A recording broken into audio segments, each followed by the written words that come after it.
Karena ketika kita telah betul-betul mengagungkan Allah, ketika kita betul-betul meyakini bahwa tidak ada kekuatan, tidak ada daya dan upaya kecuali gaya dan upaya Allah, maka akan muncul minimal dalam diri kita dua hal, saudara, yang bisa menjadi motivasi dalam kehidupan kita. Yang pertama, kalau kita betul-betul meyakini Allah, betul-betul mengagungkan kekuatan Allah, maka kita akan takut menjadikan diri kita, menjadikan tubuh kita untuk bermaksiat kepada Allah.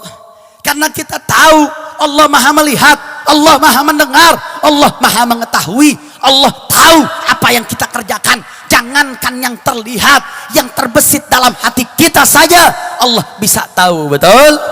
Betul? Saya mau tanya, Allah Maha melihat tidak? Allah Maha melihat, betul? Allah Maha mendengar, betul?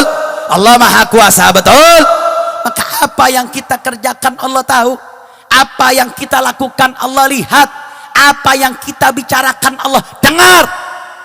Sehingga dalam momentum Isra Mi'raj ini, bagaimana kita lebih mengagungkan lagi, lebih membesarkan lagi bagaimana Allah dalam hati kita, Allah dalam kehidupan kita. Sehingga ketika kita telah mengagungkan Allah, kita akan jauh daripada maksiat kepada Allah. Betul?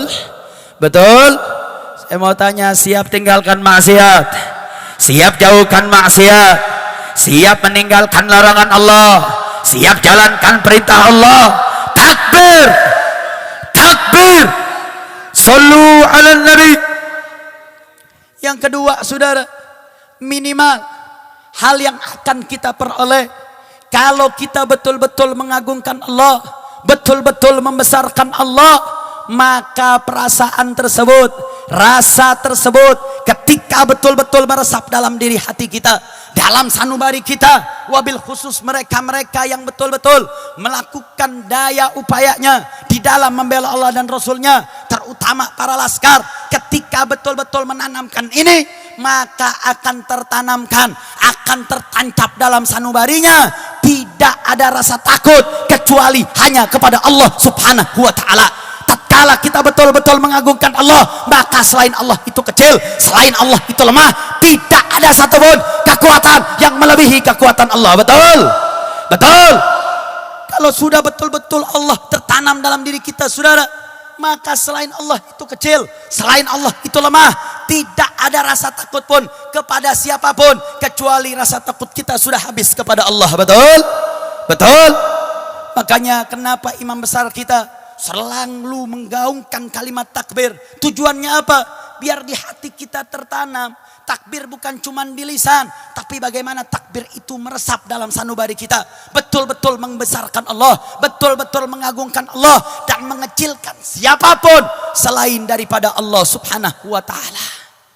Maka saya mau tanya, siapa yang maha besar? Siapa yang maha kuat? Siapa yang maha perkasa? Berarti selain Allah kecil, betul? Berarti presiden, berarti menteri, berarti polisi, TNI, cukong-cukong, semua kecil, saudara. Walaupun dia punya tahta, walaupun dia punya harta, tapi siapapun yang melawan hukum Allah, siapapun selain Allah, maka mereka kecil. Betul? Betul? Tapi siapapun, saudara, yang berada di barisan Allah, yang senantiasa membela Allah, walaupun jumlah mereka sedikit, walaupun harta mereka tidak ada, walaupun mereka tidak banyak, selama dia membela Allah, selama dia memperjuangkan Allah, maka dia besar, maka dia kuat. Kenapa? Karena dia berada dalam barisan Allah. Betul? Betul? Saya mau tanya, yakin tidak dengan kekuatan Allah? Yakin tidak dengan kekuasaan Allah? Yakin tidak dengan kebesaran Allah? Takbir! Takbir! Siap besarkan Allah dalam hati kita, siap agungkan Allah, siap besarkan Allah dalam hati kita. Takbir! Takbir! Makanya, saudara, Allah Subhanahu wa ta'ala ingatkan kepada kita, Allah berikan definisi orang yang beriman. Apa sih makna orang yang beriman? Apa sih yang dimaksud orang yang dikatakan betul-betul beriman? Allah Subhanahu wa taala mengatakan innamal mu'minuna alladzina amanu billahi wa rasulih. Sesungguhnya yang betul-betul dikatakan beriman adalah orang-orang yang beriman kepada Allah, yang beriman kepada Rasulullah. Kemudian apa yang Allah sampaikan saudara? Tsumma lam yartabu. Kemudian orang yang beriman kepada Allah ini, yang beriman kepada Rasulullah ini, imannya iman tanpa keraguan. Dia betul-betul yakin, dia tidak pernah ragu, dia tidak pernah bimbang dengan keimanannya kepada Allah, tentang keimanannya kepada Rasulullah. Tsumma lam yartabu, tidak ada keraguan. Imam Al-Qurtubi mengatakan, apa tanda bukti kalau dia tidak dalam keadaan keraguan saudara? Makanya dalam ayat ini kata Imam Qurtubi mengatakan, fahaqqiqu, iman tanpa keraguan itu mesti dibuktikan. Tidak cukup hanya mengatakan saya beriman kepada Allah, saya beriman kepada Rasulullah, saya percaya kepada Allah, saya percaya kepada Rasulullah. Tidak cukup. Makanya Allah mengatakan wajahadu bi amwalihim wa anfusihim. Orang yang beriman kepada Allah dan kepada Rasulullah, yang imannya tidak ada keraguan, adalah mereka yang berjuang dengan harta mereka, mereka yang berjuang dengan jiwa mereka. Itulah orang-orang yang benar. Itu orang-orang yang benar imannya, yang benar akalnya, yang benar otaknya. Jadi siapapun yang mengaku beriman, tapi imannya cuma di mulut, saya beriman, saya percaya kepada Allah, tapi dia ada keraguan dalam keyakinannya, dia nggak yakin dengan hukum Allah, dia tidak berjuang membuktikan keimanannya, maka imannya iman palsu. Betul? Betul? Kalau kita betul-betul beriman, iman tanpa keraguan, iman yang tidak tedeng-aleng, apa yang Allah katakan maka kita sami'na wa ata'na, kami dengar, kami taat.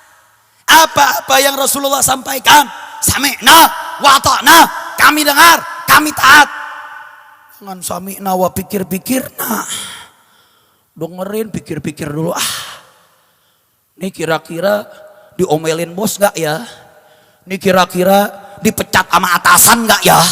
Ini kira-kira bisa diomelin presiden gak ya? Ini dia nih saudara. Dia ngaku beriman, dia ngaku dirinya Islam, tapi hukum Allah diaduk-aduk. Betul? Dia ngaku beriman, dia ngaku beragama Islam, dia acak-acak syariat Allah. Betul? Betul? Saya mau tanya yang begini ada apa banyak? Ada apa banyak? Di Indonesia ada atau tidak? Ada atau tidak? Nah.